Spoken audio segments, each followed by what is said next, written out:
A possibilidade do Supremo Tribunal Federal em conceder interpretações conforme a Constituição, declarações de nulidade sem redução de texto, e ainda mais recentemente, a partir da edição da Emenda Constitucional 45, em 2004, a autorização constitucional para editar de ofício súmulas vinculantes, não só no tocante à vigência e eficácia do ordenamento jurídico, mas também em relação à sua interpretação, acabaram por permitir, não raras vezes, a transformação da Suprema Corte em verdadeiro legislador positivo, em contradição à própria criação de Hans Kelsen, em 1928, na Áustria, com o Tribunal Constitucional Austríaco, completando e especificando princípios e conceitos indeterminados do texto constitucional, ou ainda moldando sua interpretação com, às vezes, os perigos do elevado grau de subjetivismo. Me refiro, senhoras senadores, senhores senadores, ao chamado ativismo judicial, um tema importante, atual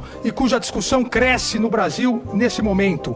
Ativismo judicial cuja expressão foi cunhada pela primeira vez em 1947 por Arthur Schweigen, em artigos sobre a Corte Suprema dos Estados Unidos. No direito brasileiro tornou-se, portanto, de extrema relevância essa análise, não só quanto à sua possibilidade, mas principalmente em relação aos seus limites. Não são poucos no Brasil e no exterior os doutrinadores que apontam enorme perigo à democracia e à vontade popular na utilização exagerada do ativismo judicial. Entre eles, como salientado por Ronald Dworkin, o ativismo pode ser uma forma virulenta de pragmatismo jurídico.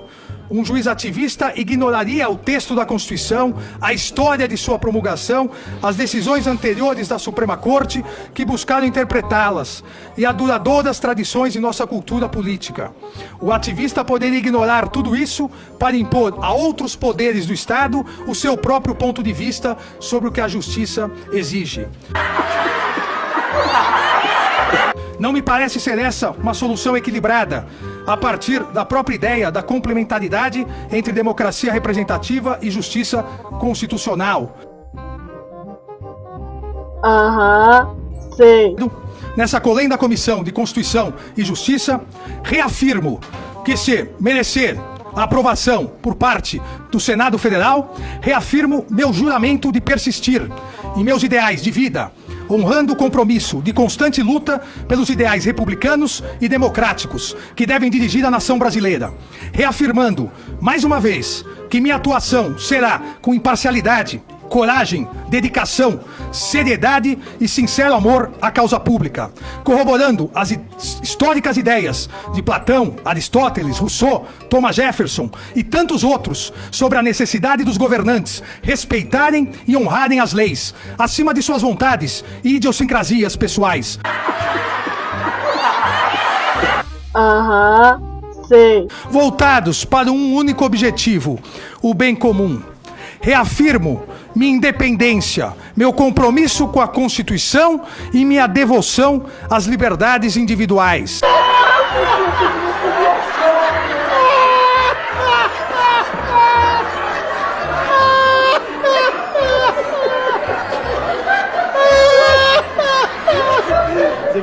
Martin Luther King, em um de seus mais belos sermões, O Nascimento de uma Nação, apontava que o desejo interno por liberdade na alma de cada ser humano alcança seu mais amplo significado na liberdade individual e intelectual, na liberdade de pensamento, na liberdade de expressão,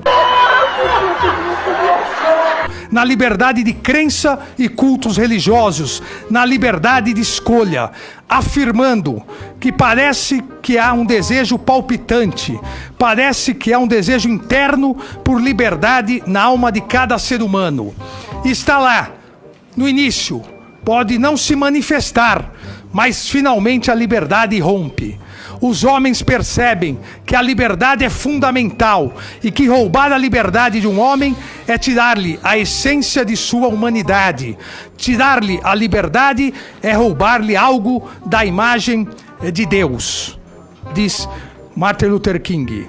E digo eu, desaparecendo a liberdade, desaparecerá o debate de ideias, a participação popular nos negócios políticos do Estado, quebrando-se o respeito ao princípio da soberania popular. Uma nação livre só se constrói com liberdade, e a liberdade só existirá onde houver um Estado democrático de direito, que por sua vez nunca será sólido sem a existência de um poder judiciário autônomo e magistrados independentes e um Supremo Tribunal Federal imparcial. Sei. A sua grave função de guardião da Constituição e das leis e garantidor da ordem na estrutura governamental republicana, com irrestrita possibilidade de debates de ideias e respeito à diversidade. Esse é o Supremo Tribunal Federal que acredito, defensor das liberdades. Esse é o Poder Judiciário que acredito.